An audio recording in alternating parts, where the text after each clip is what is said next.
জমিনে যখন পড়ছে নবী গো, আমি এমন কাঁদতেছে, আমার মেয়েটা এমন শরীরের মধ্যে পাথর দ্বারা আমি মারতে শুরু করলাম।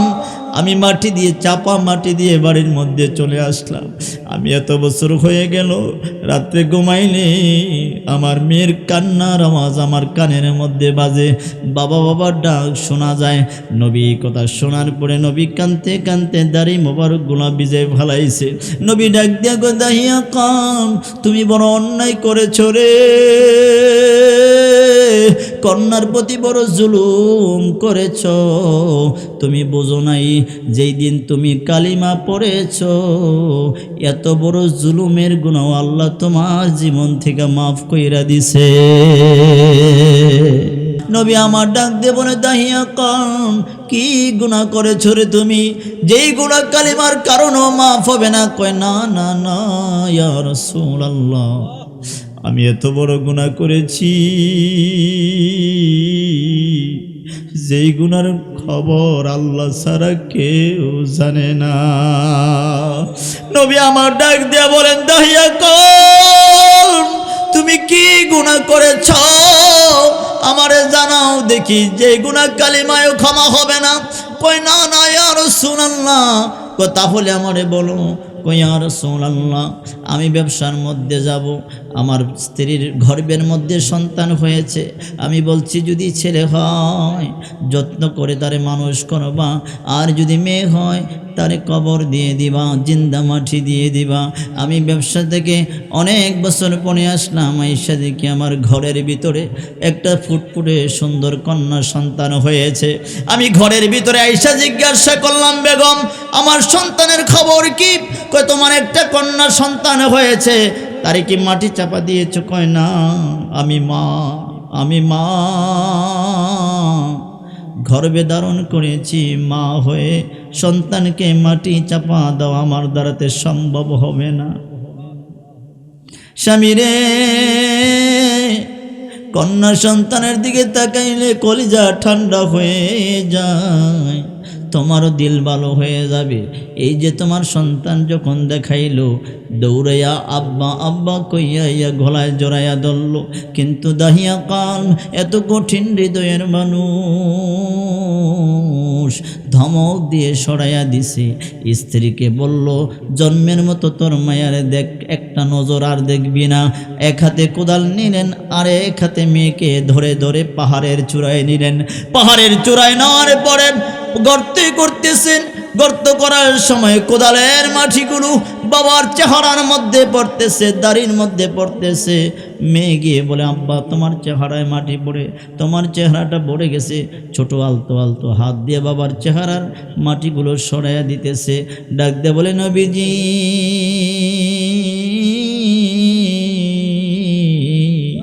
আমার এত আদর করার পরও আমি কন্যা সন্তানের দিকে তাকাইলাম না, আমি গর্ত করতেই থাকলাম। একটা পর্যায়ে যখন গর্ত হয়ে গেল, আমি ধাক্কা মেরে কন্যা সন্তানকে আমি গর্তের ভিতরে ফেলে দিলাম। আমার মেয়েটা চিৎকার দিয়ে উঠলো, বাবা গো, ও আমার আব্বা, তুমি কেন আমার এমন আচরণ করলে আমার সাথে? আমি তোমার একটা নজর দেখার জন্য এতদিন অপেক্ষায় ছিলাম। বাবা বাবা বলে ডাকবো তোমারে আমি অপেক্ষায় ছিলাম। বাবারে, এমন কি অপরাধ করলাম তুমি আমারে গর্তের মধ্যে ফালাইলা? দাহিয়া কাল কইয়া রাসূলুল্লাহ, আমার মেয়ে আমারে ডাকে, কত কথা বলে, আমি কোনো কর্ণপাত করলাম না। আমি মাটি দেওয়া শুরু করলাম, জিন্দা আমার মেয়ের শরীরের মধ্যে মাটি দেওয়া শুরু করলাম। এক পর্যায়ে নবীজি আমার মেয়েটা কান্না করতে করতে বলতেছেন, বাবা গো বাবা, তুমি আমারে ছেড়ে দাও, তোমার বাড়িতে আর কোনো দিন যাব না, তোমাকে আব্বা বলেও ডাকবো না, আমি অদূরে চলে যাব, ভিক্ষা করে খাবো, তারপরে তোমার সামনে আসবো না। নবীজি আমি মানলাম না। একটা পাথর এনে আমার মেয়েটার মাথার মধ্যে মারলাম, এমন জোরে মারলাম মেয়েটা বাবা বলে চিৎকার করে জমিনে লুইঠা পইরা গেছে গা। নবীর বাড়িতে গেলেন, নবীর দাওয়াত করার জন্য। নবী গ্রহণ করলেন। আনন্দে চিত্তে দাওয়াত গ্রহণ করার পরে যখন সাইয়েদুনা আবু বকর রাদিয়াল্লাহু তাআলা আনহু ফিরে আসলেন, ঘরের ভিতরে আয়েশা দেখে বেগমের মন ভালো না, কান্না জড়িত অবস্থায় বসে আছে। কিরে বেগম, তোমার মন কেন খারাপ? কই এমন একটা মাছ তুমি বাজার থেকে কিনে আনছো, স্বামী আমার, আমি এটারই কোটাকাটি করলাম। কোটাকাটি করার পরে চুলার মধ্যে যখন দিলাম, তাওয়ার মধ্যে দিতে দেরি হলো, চুলার আগুন খপ করে বন্ধ হয়ে গেল। আমি আবার চুলা গরম করলাম, চুলা গরম করার পরে আবার মাছের টুকরাটা যখন দিলাম, চুলা বন্ধ হয়ে গেল। আমি বুঝতে পারলাম না মাছের টুকরাটা তাওয়ার মধ্যে দিলে চুলা কেন বন্ধ হয়ে যায়। আমি ব্যর্থ হয়ে গেলাম। হায় হায়, তুমি কি কথা বলো? কিছুক্ষণ পরে তো আমার নবী আমার বাড়িতে আসবে।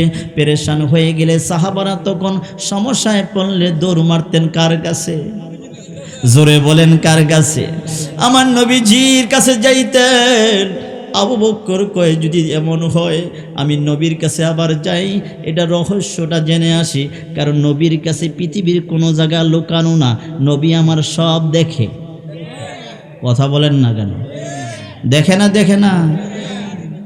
মাশাআল্লাহ, রাসূল আমার হাজির ও নাজির, নবী আমার হাজির ও নাজির। কোনো সন্দেহ? যারা সন্দেহ করবে বুঝতে হবে তারা 2 নম্বর মৌলবী। যারা সন্দেহ করে বুঝতে হবে তাদের ঈমান নাই, বুঝতে হবে তারা ঈমান চোর। ঠিক কিনা বলেন? খারাপ লাগতেছে বাবা?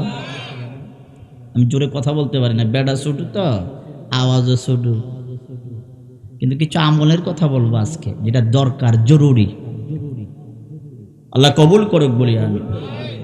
আমার নবীর কাছে যখন গেলেন, দূর থেকে আমার নবী আবু বকরকে দেখে মুস্কি হাসলেন। কেন হাসলেন বাবাজি? আমার নবী আবু বকরের বাড়ির খবর জানে কি জানে না? যখন জানলেন, দৌড়াইয়া যখন গেলেন, নবী দূর থেকে দেখে মুস্কি হাসলেন। কাছে যখন গেলেন, ও আব্বা কেন আসলা আবার? কো বাবা গো, এর জন্য আসলাম, বাড়ির ভিতরে যে মাছটা আনলাম আপনাকে মেহমানদারি করার জন্য এই মাছটারে কোনো মতের পাকশাক করতে পারি না। চুলার মধ্যে দিলে চুলার আগুন বন্ধ হয়ে যায়, আগুন জ্বালায় আবার দিলে আগুন বন্ধ হয়ে যায়। নবী আমার ডাক দিয়ে বলেন, আব্বা জান, এটাকে কিয়ামত পর্যন্ত চেষ্টা করলো চুলার মধ্যে আগুন দিয়া এটার শরীরে আগুন লাগানো যাবে না, যাবে না, যাবে না। সুবহানাল্লাহ বলেন। ডাক দিয়ে বলে, নবীজি এই মাছের কি হাকিকত আমি জানতে চাই ইয়া রাসূলুল্লাহ। নবী আমার ডাক দিয়ে কয়, আবু বকর গো, ও আমার আব্বা জান, শুনে নাও, নদীর ভিতরে একটা লোক দূর শুনছে, এই মাছটা মনোযোগ দিয়ে শুনছে, এর জন্য দুনিয়ার আগুন হারাম হয়ে গেছে।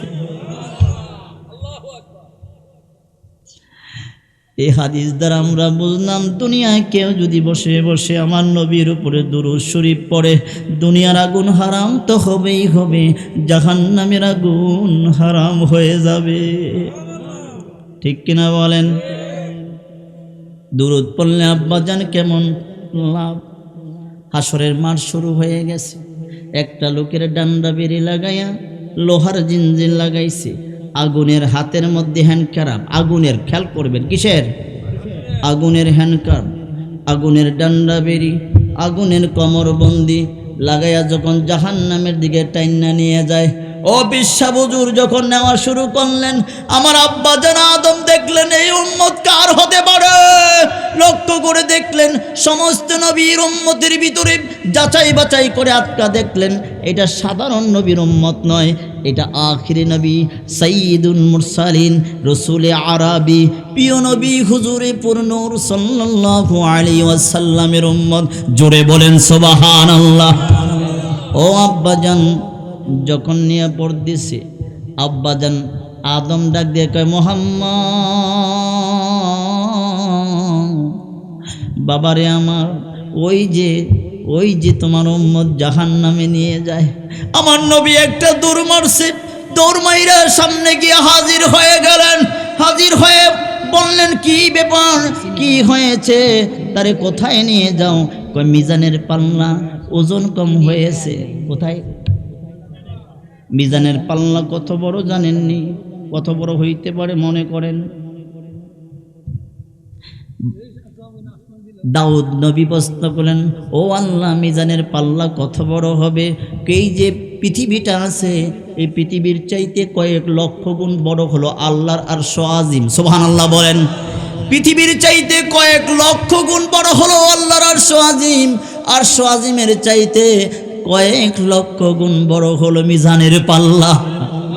পাল্লাটা ছোট না বড়? জোরে বলেন, ছোট না বড়? এত বড় পাল্লা হবে, এই পাল্লার মধ্যে ওজন দেওয়া হবে। দাউদ নবী বললেন, এত বড় পাল্লার ভিতরে তামাম পৃথিবীর মাখলুক জায়গা হয়ে যাবে, আরশ আজিম জায়গা হয়ে যাবে। ছোট ছোট মানুষগুলো আমল করবে, এই আমল দ্বারা মিজানের পাল্লা কেমনে বাড়ি করা হবে? আমার আল্লাহ ডাক দিয়ে বললেন, ও মূসা নবী, কেউ যদি জবান খুলে একবার সুবহানাল্লাহ বলে, তার জন্য মিজানের পাল্লা বাড়ি হয়ে যাবে। সমস্যা? ওয়াজের মাঝখানে বামাত দিয়েন না, ডিস্টার্ব নষ্ট হইব। ওয়াজ নষ্ট হইতো না, কি নষ্ট হইব? ডিস্টার্ব নষ্ট হইব। ডিস্টার্বের উপরে ডিস্টার্ব, এর জন্য ডিস্টার্ব নষ্ট, ওয়াজ নষ্ট হইতো না। আলহামদুলিল্লাহ বলেন। আমার নবী ডাক দিয়ে বললেন, ও ফেরেশতারা থামা, কোথায় নিয়ে যাস? কেই তারে জাহান্নামে নিয়ে যাই। কেন নিয়ে যাও বাবা? কয় ওজন কম হয়েছে, আবার একটু ওজন দাও। যখন ওজন দিতে গেলেন, নবী আমার পকেট থেকে কি যেন পাল্লার উপরে দিয়ে দিলেন। পাল্লার উপরে দিতে দেরি হলো, পাল্লা উপরের দিকে উঠে গেছে। দুনিয়ার পাল্লা ওজন দিলে কোন জায়গায় নামে? জোরে বলেন, কোন জায়গায়?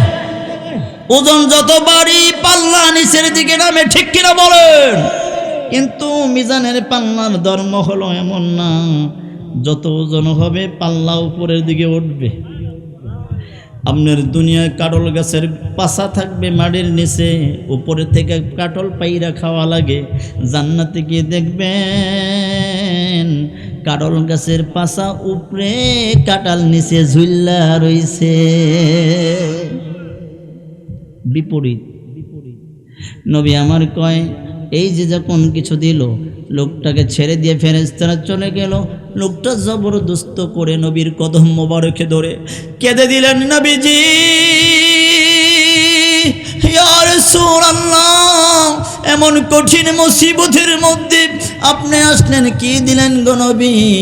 ও আব্বাজান পাথরিয়ার বাবারা, ও কিশোরগঞ্জের বাবারা শুনে নেন, নবী আমার ডাক দিয়ে কয়, পাথরিয়ায় বসে বসে আমার উপরে দুরূদ পড়ছিলা, আজকের বিপদের সময় দুরূদগুলা তোমার পাল্লায় ছেড়ে দিয়েছি, এর জন্য পাল্লি বাড়ি হয়ে গেছে। ভুইলা যাইও না নবী গো, ভুইলা যাইও না, রোজ হাসরে কঠিন দিনে, রোজ হাসরে কঠিন দিনে দূরে থেকো না, ভুইলা যাইও না নবী গো, ভুইলা যাইও না, জোরে ভুইলা যাইও না নবী গো, ভুইলা যাইও। রোজ হাসরে কঠিন দিনে, রোজ হাসরে কঠিন দিনে কেউ কারো না, দূরে থাইকো না নবী গো, দূরে থাইকো না। মারহাবা বলেন। দুরূদ পড়বেন নি? বলেন পড়বেন ইনশাআল্লাহ? বলেন বলেন ইনশাআল্লাহ। যদি না কন তাহলে পড়া। এক বুড়া বেড়ায় গরু কিনতে বদ দিছে, এক যুবক জিগায় বুড়ারে, কয় কই যান চাচা? গরু কিনতে। কই ইনশাল্লাহ কন? আমি কি বাকি আর মনে কি বেড়া, নগদ টাকা লয়ে পদ দিছি, ইনশাল্লাহ কর কি দরকার? বাজারে গেছে, গরু দেখছে, গরু কিনছে, কেনার পরে গরুওয়ালা টাকা খুঁজছে না, হাত দিয়া দেখছে পকেট ফ্রি হয়ে গেছে গা। হাত ঢুকে কয় ইনশাল্লাহ টেয়া নাই। গরু নিবেন না? কয় ইনশাল্লাহ মন ভালো না। কি হয়েছে? কয় ইনশাল্লাহ চোরে মাইরা দিয়েছে। তাহলে কেমনে গরু নিবেন? কয় ইনশাল্লাহ আগামী বাজারে আবার আসবো। বাড়ি যখন গেলেন বউ কই গরু কই? কই ইনশাল্লাহ পকেট মেরে নিয়ে গেছে টাকা। কইটা একটা কাম হইল। কই ইনশাল্লাহ মন খারাপ কইরো না, গরু আবার ইনশাল্লাহ আনমু। খুয়াইয়া খালি ইনশাল্লাহ কয়, এর আগে ইনশাল্লাহ বার হয় না। দুরূদ শরীফ পড়বেন তো? বলেন একটু জিকির করেন আল্লাহ আল্লাহ মহব্বতে। আল্লাহ আল্লাহ আল্লাহ।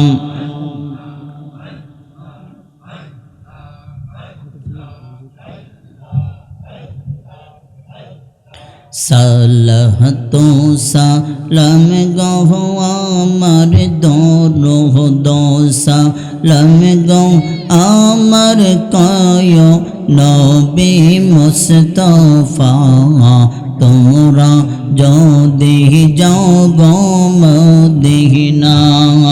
মারহাবা আল্লাহ আল্লাহ আল্লাহ জবান খোলে।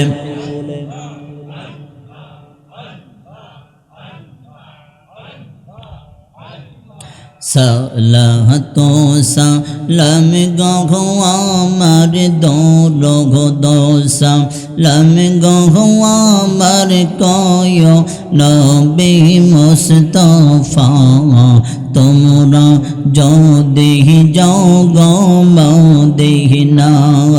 মাশাআল্লাহ আল্লাহ।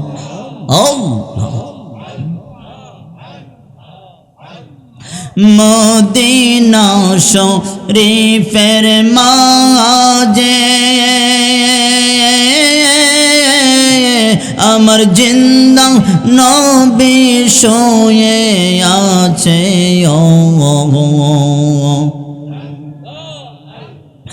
যেই দেখাছে দুই নয়নে, যেই দেখাছে দুই নয়নে জাহান্নামে যাবে না। তোমরা যদি যাও গো মদিনা। মাশাআল্লাহ আল্লাহ।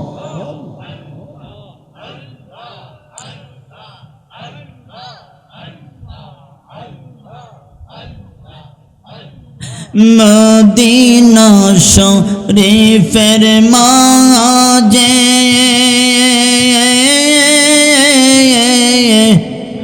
একটা জান্নাতের বাগান আছে। সেই জায়গাতে নামাজ পড়লে, সেই জায়গাতে নামাজ পড়লে গোনা তোমার থাকবে না। তোমরা যদি যাও গো মদিনা। মাশাআল্লাহ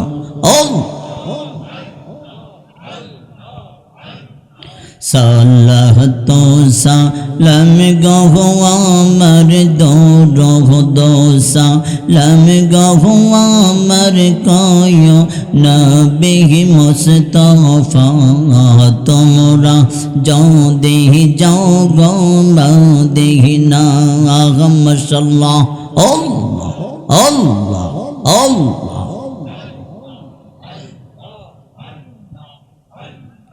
মদিনা শরীফের মাটি আমি চোখে দিব সুরমা মাখিও। যাবে চোখের পর্দা খুলে, যাবে চোখের পর্দা খুলে জাহান্নামে যাবানা। তোমরা যদি যাও গো মদিনা। মাশাআল্লাহ সালাহ তো সালাম গো আমার দরুদ সালাম গো আমার কয় নবী মুস্তাফা তোমরা যদি যাও গো মদিনা মারহাবা। আব্বাজান আমার বেশি বেশি করে জিকির করবেন, বেশি বেশি করে কালিমার জিকির করবেন। লা ইলাহা, জোরে বলেন লা ইলাহা। মরা লাগবে কি লাগবে না? জোরে আওয়াজ করেন, মরা লাগবে কি লাগবে না? কবরে কিছু নিয়ে যাওয়ার দরকার আছে না নাই?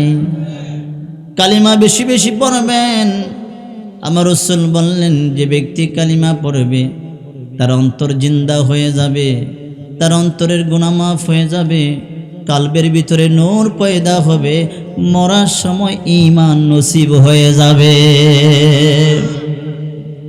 কালিমা যদি মহব্বতে পড়া হয়, যত বড় গুনাহগার হয়, আমার নবী বলেন যত বড় গুনাহগার হয়, কালিমা যদি মন থেকে পড়া হয়, তার পেছনের জিন্দেগির গুনাহ আল্লাহ মাফ করে দেন।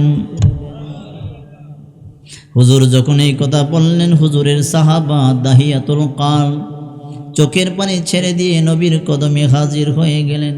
নবীজি, এই যে কথা বললেন গুনাহ মাফ হয়ে যাবে, আমার জীবনে এমন একটা গুনাহ করেছি গো নবী, মনে হয় কালিমা ওই গুনাহ মাফ হতে পারে না, কালিমায় মনে হয় গুনাহ মাফ হবে না।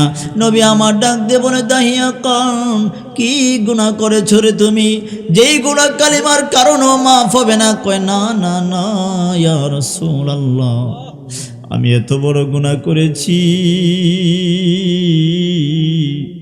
যেই গুনার খবর আল্লাহ ছাড়া কেউ জানে না। নবী আমার ডাক দিয়া বলেন, দাহিয়া কওম, তুমি কি গুনাহ করেছ আমারে জানাও দেখি, যে গুনাহ কালিমায়ও ক্ষমা হবে না। কই না না ইয়া রাসূলুল্লাহ। কই তাহলে আমারে বলো। কই ইয়া রাসূলুল্লাহ, আমি ব্যবসার মধ্যে যাব, আমার স্ত্রীর গর্ভের মধ্যে সন্তান হয়েছে, আমি বলছি যদি ছেলে হয় যত্ন করে তারে মানুষ করবা, আর যদি মেয়ে হয় তারে কবর দিয়ে দিবা, জিন্দা মাটি দিয়ে দিবা। আমি ব্যবসা থেকে অনেক বছর পরে আসলাম, আইসা দেখি আমার ঘরের ভিতরে একটা ফুটফুটে সুন্দর কন্যা সন্তান হয়েছে। আমি ঘরের ভিতরে আইসা জিজ্ঞাসা করলাম, বেগম আমার সন্তানের খবর কি? কয় তোমার একটা কন্যা সন্তান হয়েছে, তারে কি মাটি চাপা দিয়েছ? কয় না, আমি মা গর্ভে ধারণ করেছি, মা হয়ে সন্তানকে মাটি চাপা দাও আমার দ্বারাতে সম্ভব হবে না। স্বামী রে, কন্যা সন্তানের দিকে তাকাইলে কলিজা ঠান্ডা হয়ে যায়, তোমারও দিল ভালো হয়ে যাবে।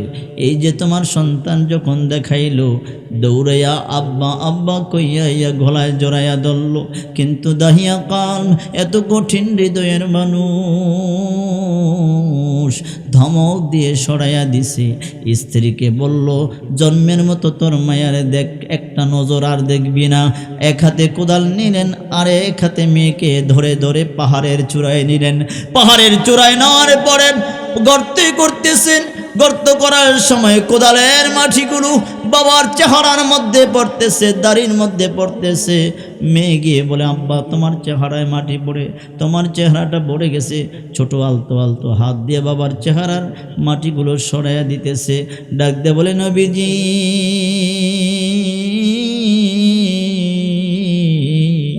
আমারে তো আদর করার পরও আমি কন্যা সন্তানের দিকে তাকাইলাম না, আমি গর্ত করতেই থাকলাম।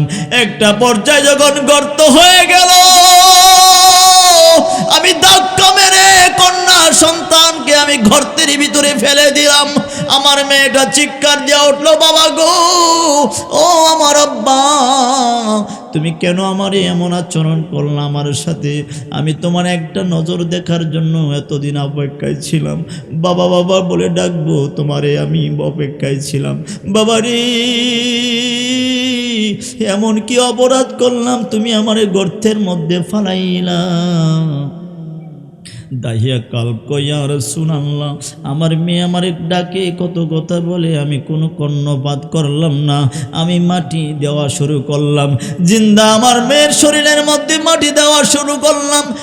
এক পর্যায়ে নবীজি আমার মেয়েটা কান্না করতে করতে বলতেছেন, বাবা গো বাবা, তুমি আমারে ছেড়ে দাও, তোমার বাড়িতে আর কোনো দিন যাব না, তোমাকে আব্বা বলেও ডাকবো না, আমি অত দূরে চলে যাব, ভিক্ষা করে খাবো, তারপরে তোমার সামনে আসবো না।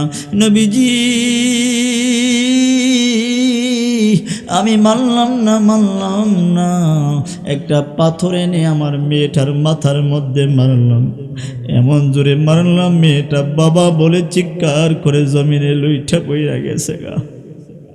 জমিনে যখন পড়ছে নবী গো, আমি এমন কাতরাইতেছে আমার মেয়েটা, এমন শরীরের মধ্যে পাথর দ্বারা আমি মারতে শুরু করলাম। আমি মাটি দিয়ে চাপা মাটি দিয়ে বাড়ির মধ্যে চলে আসলাম। আমি এত বছর হয়ে গেল রাত্রে ঘুমাইলে আমার মেয়ের কান্নার আওয়াজ আমার কানের মধ্যে বাজে, বাবা বাবার ডাক শোনা যায়। নবী কথা শোনার পরে নবী কানতে কানতে দাড়ি মোবারক গুলা ভিজে ফেলাইছে। নবী ডাক দিয়া গো, দাহিয়া কান, তুমি বড় অন্যায় করেছো রে, কন্যার প্রতি বড় জুলুম করেছ। তুমি বোঝো নাই, যেই দিন তুমি কালিমা পড়েছ, এত বড় জুলুমের গুনাহ আল্লাহ তোমার জীবন থেকে মাফ কইরা দিছে। তাহলে কালিমার জিকির দরকার আছে নাই? করবেন তো ইনশাআল্লাহ। কোন সময় করবেন? সারাক্ষণ করবেন। কারণ কালিমার জিকির করতে ওযু লাগে না। কি লাগে না? হামেশা পড়বেন লা ইলাহা ইল্লাল্লাহ, লা ইলাহা। যেটা পড়বেন সব সময়, ঘুমানোর সময় কিন্তু মানুষে কয় এরকম। আমি মৌলভীবাজার গেছিলাম এক মাহফিলে। কোথায়? ওয়াজের পরে এক ছেলের সাথে আমার থাকতে দিছে। আমার যখন থাকতে দিছে তো ছেলেটা কতক্ষণ পরে কইতেছে, রাতের গভীর হয়ে গেছে তো নয়নপুর নয়নপুর নয়নপুর খালি জিকির করতে থাকে। তা আমি আবার ছেলের ধাক্কা দিলাম, কি কয় না কয় নয়নপুর নয়নপুর। হ্যাঁ, ফজর হয়ে গেল। তো আমি আবার জিজ্ঞাসা করলাম, বাবা রে, সারা রাত তোমার জিকিরে আমি ঘুমাইতে পারি নাই। হুজুর আমি আবার জিকিরও করি নাকি? নামাজে পড়ি না, জিকির করলাম কোন সময়? আমি বললাম, তুমি দেখলাম নয়নপুর নয়নপুর কও। হুজুর আমারে মাফ করবেন, আমি একটা বাসের কন্ট্রাক্টর, সারাদিন নয়নপুরের যাত্রীর জন্য মানুষকে ডাকে উঠেন নয়নপুর নয়নপুর। আমি বললাম, বাবা তুমি যেটা দিনে জপো এটা গভীর রাতে তুমি ঘুমাইলো তোমার কাল ঘুমায় নাই। আমি তখন থেকে শিক্ষা হয়ে গেল আমার, যেই ছেলে সারাদিন যেইটা যাবে ঘুমের ঘরেও সেইটা যাবে, ঠিক কিনা বলেন? আমার এটা শিক্ষা হয়ে গেল বাবা। আমার শিক্ষা থেকে আপনাদেরকে জানাচ্ছি, কে যদি দিনের বেলায় জিকির হামেশা করতেই থাকে, আপনি ঘুমাবেন, আপনার কাল ঘুমাবে না, আপনার জবান ঘুমাবে না, আপনার আওয়াজ ঘুমাবে না। লা ইলাহা ইল্লাল্লাহ জিকির করতেই থাকবেন। আমার নবী বললেন, কালিমার জিকিরে যার জবানে জারি থাকবে রে, এই লোক কখনো বেঈমান হয়ে মরবে না, মরার সময় ঈমান নিয়ে মরবে। জোরে কোন সুবহানাল্লাহ। কালিমার জিকির করবেন তো? আল্লাহ আমাদেরকে বুঝদান করুক বলে আমিন। দুইটা আমলের কথা বলছি, কিসের? দুরুদ এবং কালিমার। আসুন এখন আমি আমার আলোচনার মধ্যে যাব, ছোট্ট করে আলোচনাগুলো শেষ করব ইনশাআল্লাহ। আমি কোরআনে কারিমা থেকে ছোট্ট একটা আয়াতে কারিমা তেলাওয়াত করেছি। আল্লাহ বলছেন, যদি আমাকে মহাব্বত করতে চাও তাহলে আমার রসুলকে মহাব্বত করো। সুবহানাল্লাহ বলেন।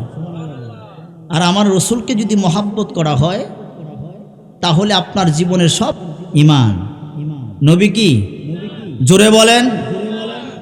নবীজি ইমান, শোনো তাহার শান, যার প্রেমে দিওয়ানা হলো আল্লাহ সুবহান। নবীজি ইমান, শোনো তাহার শান। রাস্তা দিয়ে চলতেন যখন নবী দুজাহান, মেঘমালা এসে পড়ে ছায়া করত দান। নবীজি ইমান, শোনো তাহার শান। নবী আমার কেমন ছিলেন? নবীরে গাছেও চিনছে, জোরে বলেন। নবীরে মাছেও চিনছে, নবীরে পাথরেও চিনছে, নবীরে পাহাড়েও চিনছে। এক ইহুদি এসে বলতেছে, ইয়া রাসূলুল্লাহ, আপনি বলে নবী কহা? আল্লাহ আমারে নবী বানায়া পাঠাইছে। আপনি যে নবী হলেন এটার একটা প্রমাণ আমারে দেন। নবী আমার ডাক দিয়ে বললেন, যুবক, মরুভূমির মাঝখানে তোমার কি আমি প্রমাণ দিতে পারি? কয়েকটা প্রমাণ দেন। রসুল বললেন, ওই যে অত দূরে একটা গাছ দাঁড়িয়ে আছে, বলবা গাছটারে বলছি আমি আসার জন্য, তুমি যাও আমার কথা বলবা। ইহুদি কয়টা একটা কথা বললেন, গাছের তো পা নাই, গাছের কান নাই, চলার মতো শক্তিও নাই, এমন একটা বোকামির মতো কথা বললেন। নবী আমার বললেন, যাও আমার কথা বলবা, যাও। গেছে গিয়ে বললে, গাছ রে, আব্দুল্লাহর বেটা যাওয়ার জন্য তোমারে বলছে, তুমি যাইবানি, তোমার তো কান নাই, হাত নাই, পাও নাই। বলতে দেরি হয়েছে, মাটি থেকে শিকড় সুদ্ধা উড়াইয়া নবীর কদমে দৌড় মেরে যাইতে দেরি হয় না। ইহুদি ডাক দিয়ে বলে, বুঝলাম না নবীজি, গাছে আপনার কথা মানল, বুঝলাম না। দেখি আবার বলেন। আগের যাওয়ার জায়গার জন্য নবী বললেন, যাও আগের জায়গায় চলে যাও। যখন যাইতে চায়, গাছটা বারবার তাকায় চায়, ডালপালা লইয়া ঘুইরা ঘুইরা নবীরে বারবার চায়, আবার বারবার চায়। ইহুদি কয়, গাছে ব্যারেক মারে কারণ কি? নবী আমারে কয়, আমারে বারবার দেখে এটা গাছের মহাব্বত।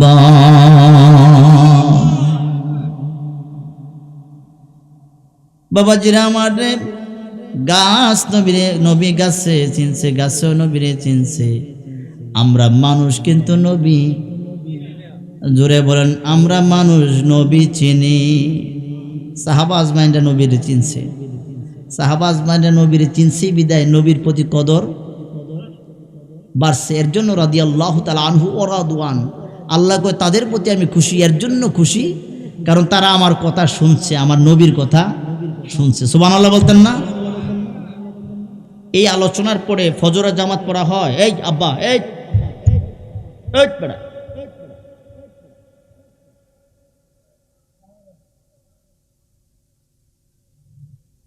ফজরের নামাজ পড়া হয়, কথা কন না। ফজরের নামাজ যদি না পড়েন, এ ওয়াজ শুনে কোনো লাভ? শুনেন, রসুল বলছেন, এই পৃথিবীটা ছোট না বড়? আওয়াজ করেন না, ছোট না বড়? এই পৃথিবীর সমান 10টা পৃথিবী যদি আপনাকে মালিক করে দেওয়া হয়, আর আপনি 10টা পৃথিবীকে কি করেন? সদগা করে দেন, সওয়াব কম হবে না বেশি হবে? জোরে বলেন। রসুল বলছেন, 10 দুনিয়া সদগা করলে যতটুকু সওয়াব হবে, ফজরের 2 রাকাত ফরজ নামাজ পড়লে এর চেয়ে বেশি সওয়াব হবে। কিন্তু আমরা তো নামাজ পড়তে চাই, বলেন আমরা নামাজ পড়তে চাই? নামাজ এমন একটি আমল, কে যদি 5 ওয়াক্ত নামাজ পড়ে, তার জীবনে কোনো গুনাহ থাকে? কথা বলেন, গুনাহ থাকে? আমি আজকে শেষ পর্যায়ে একটা আমল আপনাদেরকে শিখাবো, যে আমলটা করলে আপনি প্রতিদিনের গুনাহ মাফ হয়ে যাবে, প্রতিদিন। রাজি আছেন? ছোট্ট একটা আমল শিখাই দিব, প্রতিদিন করবেন এশার নামাজের পরে, সারাদিন যা গুনাহ করছেন সারাদিনের গুনাহ মাফ হয়ে যাবে। এই যে হুজুরে কয়ে দিলাম, সারাদিন যত গুনাহ করবেন মাফ হয়ে যাইব। আজকে থেকে চুরি করা শুরু করে দিবেন। হ্যাঁ, ডাহাতি, পকেট মার, হালকা হালকা সুদ, সুদ, সুদ খাইলে, সুদ আছে এলাকায়,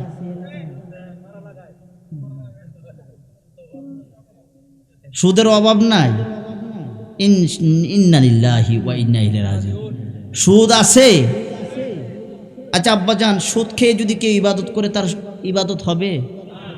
মাশাআল্লাহ, ফতুয়া তো আপনারা জানেন, তো ওয়াজ করে লাভ কি? মাইক রেখে দেব?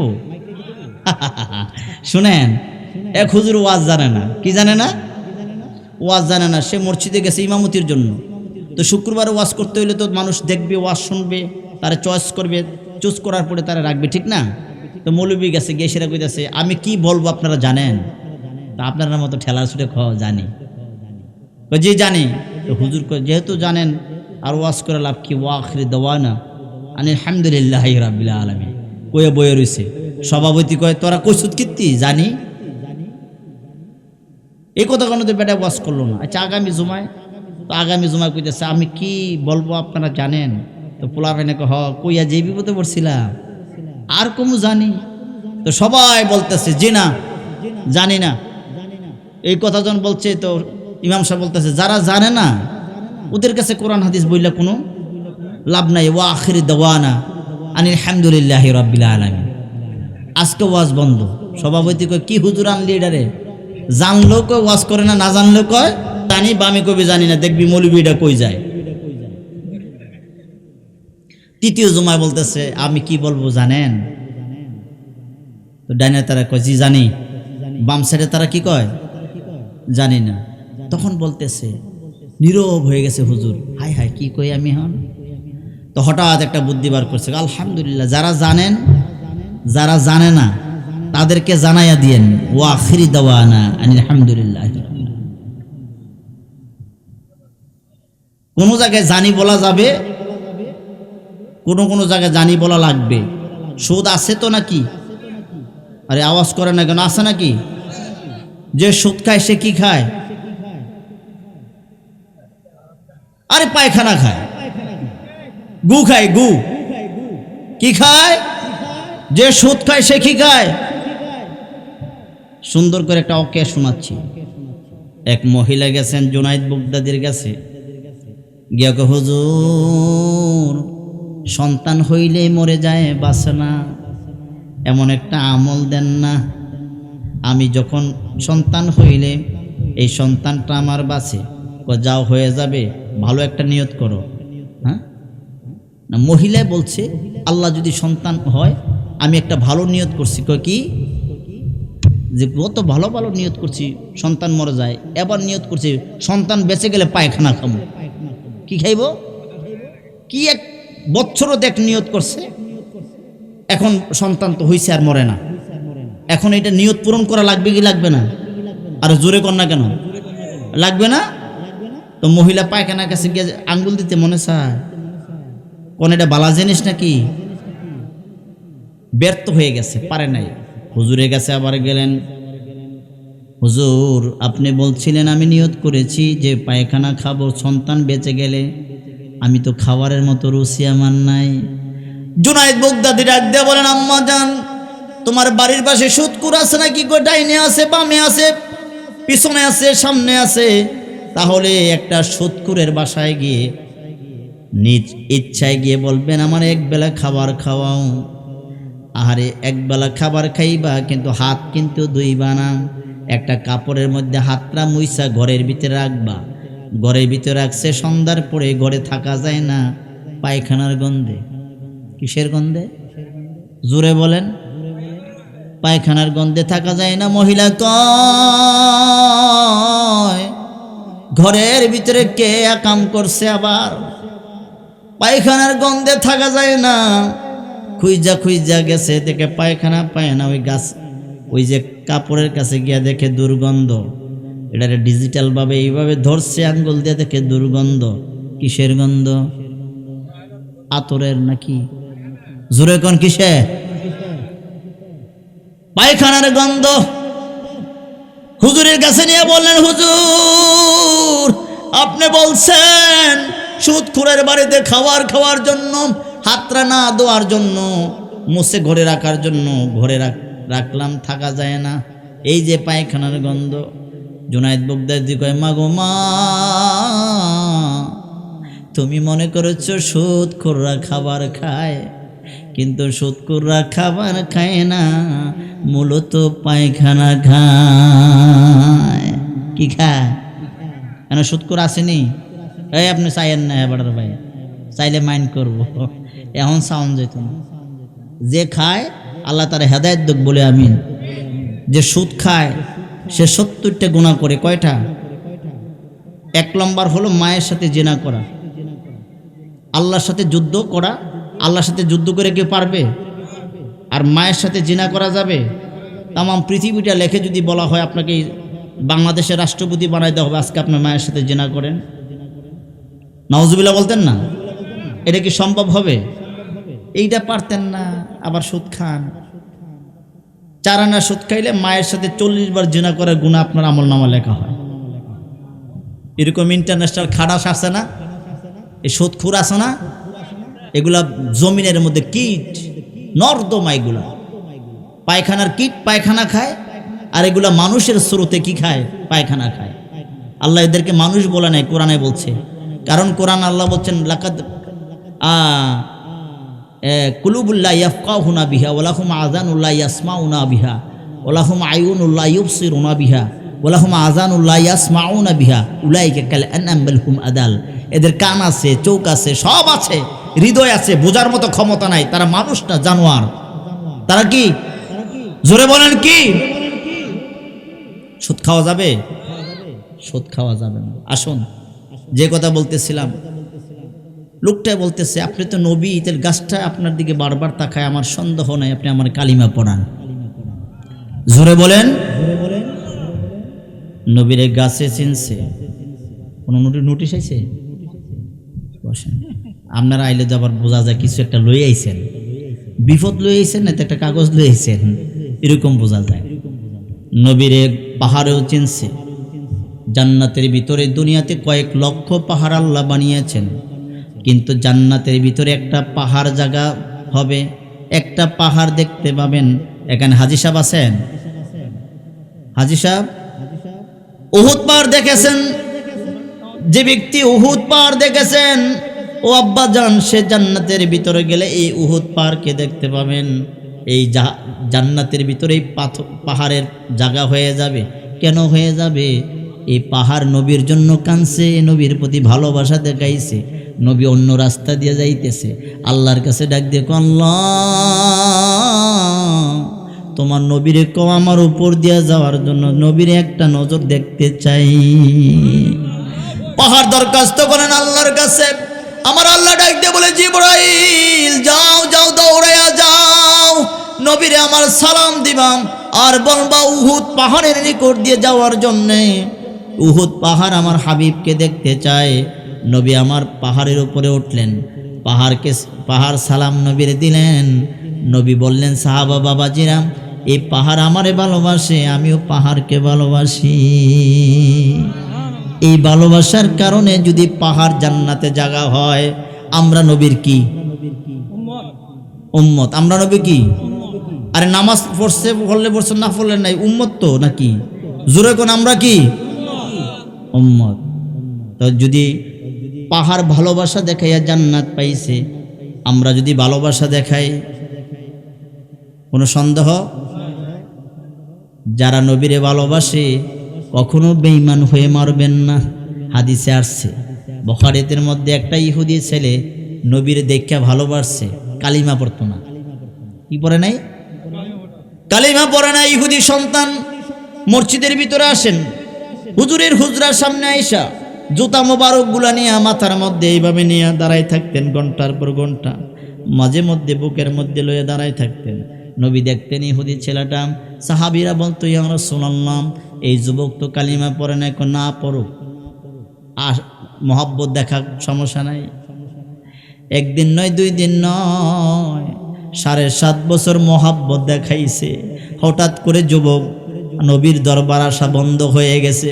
নবী আমার ডাক দিয়ে বলে, সাহাবারা রে, ওই ইহুদি যুবকটা কই, যে যুবকটা আমার দরবারে আসতো?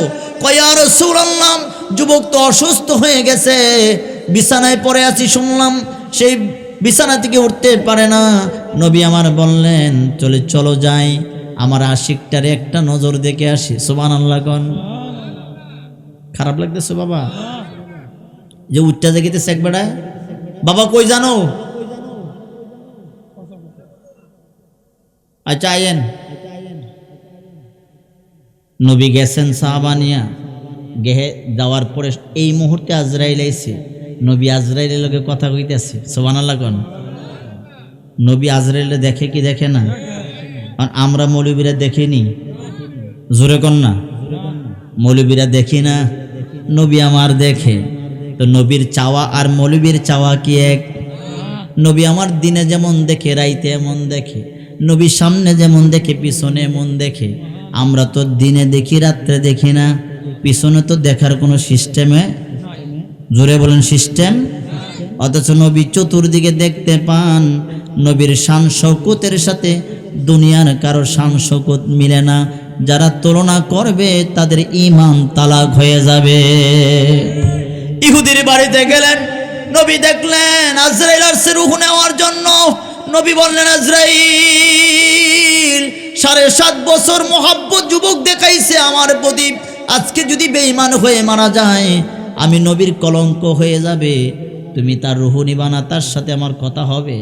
ইহুদি যুবকের সাথে কথা হচ্ছে। ও যুবক, বারবার বাবার দিকে একটা বার চায়, নবীর দিকে আবার চায়। যুবক বাবার দিকে চায়, নবীর দিকে চায়। বাবা ডাক দিয়ে কয়, আমার দিকে তাকাইও না, আব্দুল্লাহর বেটা বড় দামি মানুষ, ওনার কালিমা পড়ে মুসলমান হয়ে যাও। কালিমা পড়ে মুসলমান হয়ে গেলেন। চোখের পানি ছেড়ে দিয়ে যুবক আনন্দের চিত্তে কালিমা পড়লেন। এই মুহূর্তে আজরাইলকে বললেন, আজরাইল, তাকে তার জান কবজ করো। লোকটা জান্নাতে যাবে না জাহান্নামে যাবে? জোরে বলেন, জান্নাতে যাবে না জাহান্নামে যাবে? বাবাজি, যুবকের নামাজ কই, যুবকের জিকির কই, যুবকের হজ কই, যুবকের তাহাজ্জুদ কই? কিছু আসেনি, কিছু নাই বলে, তবে ঈমান কিন্তু আছে। নবীর ভালোবাসার কারণে আজকে ঈমান নিয়ে মরতে পারছে, ঠিক কিনা বলেন? নবীর প্রতি ভালোবাসা দরকার আছে না নাই? নবী আমার এমন নবী, যদি আপনি ভালোবাসা দেখাইতে পারেন, আপনি মরতে দেরি হবে, ঈমান নসিব হয়ে যাবে। কবরে দিতে দেরি হবে, আমার নবী কোলে নিতে দেরি হবে না। সুবহানাল্লাহ বলেন। নবী আমার রহমতের নবী। এটা এমন নবী গো, এমন নবীর হাত মোবারক, যার উপর একবার পড়ছে জাহান্নামের আগুন হারাম হয়ে গেছে। যার শরীরের সাথে একবার গোসা খাইছে জাহান্নামের আগুন হারাম হয়ে গেছে। নবীর শরীর মোবারক বলার কথা। সুবহানাল্লাহ। হায় হায় হায় হায়। নবীর সহবতে নবীরে দেখছে যারা, চোখ দিয়ে জাহান্নাম হারাম, আর শরীরের লোকে কেউ যদি লাগিয়ে গেছে গা, এই শরীর কি? যে নবীর ফরসাম মোবারক হয়ে মানুষ জান্নাতে গেছে। সুবহানাল্লাহ কইলেন না? মৌলবীর ফরসাব খাইলে জান্নাতও যাইব না জাহান্নামও যাইব? আই হায়, কই কি আও কও কি তুমি? ডায়রিয়া হইব নাকি? তার মরণ হইব, তার জায়গা কই হইব? নবীর ফরসাম মোবারক যিনি খাইছে তার জায়গা কোথায় হইছে? জান্নাতে। সুবহানাল্লাহি বিহামদি। তাহলে সেই নবী আমার মতো। নবীর প্রতি মহাব্বত দেখাইতে হবে। কেমন দেখাইবেন? হাদিস শরীফে আছে, লা ইউমিনু হাত্তা কুনা হাব্বা ইলাইহি মিন ওয়ালিদিহি ওয়া ওয়ালাদিহি ওয়ান নাসি আজমাইন। বাপ থেকে মহাব্বত বেশি, মা থেকে মহাব্বত বেশি, সন্তান থেকে মহাব্বত বেশি। সব কিছু চাইতে বেশি মহাব্বত না করলে মুমিন হওয়া যাবে না। হুজুরের সাহাবা জাবের রাদিয়াল্লাহু তাআলা আনহু ডাক দিয়ে বলেন, নবীর কাছে গেলেন, যুদ্ধের ময়দানের মধ্যে খনন করতেছেন। জাবের রাদিয়াল্লাহু তাআলা আনহু গেছেন, গিয়ে দেখেন নবীর চেহারার দিকে তাকায় নবী ক্ষুধার্ত। জাবের বুঝতে পারছেন, গিয়ে বলে, নবীজি, আমার ঘরে আপনার দাওয়াত, আপনি কবুল করেন। নবী কবুল করছেন, সুবহানাল্লাহ। আবার ঘুরে আইছি, একলা যায়েন না, আপনার 4 খলিফা নিয়ে যায়েন গো ইয়া রাসূলুল্লাহ। বলতে দেরি হয়েছে, 1500 মানুষকে ডাক দিয়ে নবী দাওয়াত দিয়ে দিছে। কত? 1500 মানুষকে দাওয়াত করে দিলেন।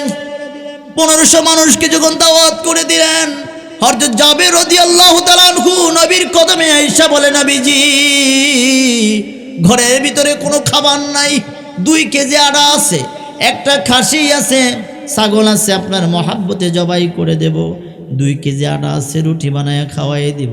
এই যে আপনি 1500 মানুষকে দাওয়াত করে দিলেন, কেমনে হবে গো নবী, কেমনে আমি মেহমানদারি করব? নবী আমার বললেন, তুমি পাক করো, মেহমানদের দায়িত্ব আমি নবী। আটা কয় কেজি? মানুষ কয়জন? 1500 জন। 15 জন না, 1500 জন।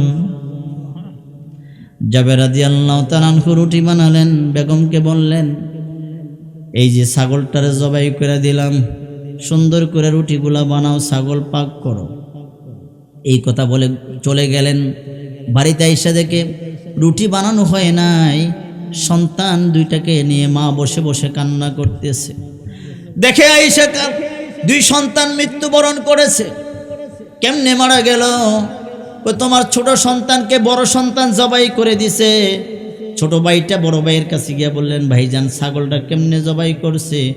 তুমি শুয়ে পড়ো, তোমার দেখাই। দেখাইতে গিয়ে জোরে ছুরি মাইরা জবাই করে দিছে। আমি তারে শাসন করতে গিয়ে দৌড়ান দিয়েছে, সে ছাদ থেকে পড়ে ইটো মারা গেছে, লাভ দিয়ে পড়ে মারা গেছে। আমার নবীর সাহাবা ডাক দিয়ে কয়, স্ত্রী রে, কিছুক্ষণ পরে আমার নবী আমার বাড়িতে আসবে, আমার ঈমান আমার বাড়িতে আসবে, সন্তানগুলো আমার কাছে বড় নয়, আমার নবী আমার কাছে বড়।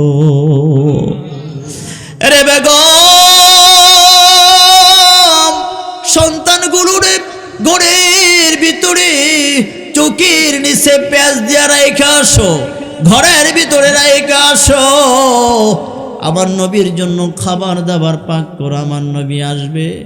সাবধান করে দিলাম, যতক্ষণ নবী থাকবে হাসি মুখে কথা বলবা, চেহারার ভিতরে যেন সন্তানের সুখ না পাওয়া যায়। নবী আমার আসলেন, খাবার দাবার স্টার্ট করার আগে থুতু মোবারক দিলেন। নবীর থুতু মোবারক, নবীর হাত মোবারক কেমন? আইরে মোতারের যুদ্ধে 30,000 মানুষ, কত হাজার মানুষ, 30,000-এর মানুষ, খাবার নাই, কোনো কিছুর খাবার নাই। নবী ডাক দিয়ে কয়, সাহাবারা কারো কাছে কোনো খাবার আছে কিনা? এক সাহাবী বললেন, ইয়া রাসূলুল্লাহ, আমার কাছে 21টা খেজুর আছে। কয়টা খেজুর?